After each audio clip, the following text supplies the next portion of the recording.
कागल तालुक्यातील अणूर गावच्या यात्रेसाठी इथले गुरुदास लोकरे यांच्याकडे काही नातेवाईक आले होते. यापैकी मुरगुड इथले जितेंद्र लोकरे, अथनी इथल्या रेश्मा येळमल्ले आणि त्यांचा मुलगा यश, तसंच रुकडी इथल्या सविता कांबळे हे चौघेजण आज दुपारी बस्तवडे बंधारा इथं कपडे धुण्यासाठी गेले होते.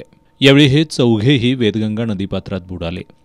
स्थानिकांना याची माहिती मिळताच त्यांनी रेस्क्यू फोर्सच्या मदतीनं शोधकार्य सुरू केलं.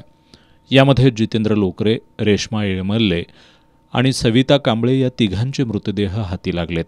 मात्र यश येळमल्ले अद्याप सापडलेला नाही.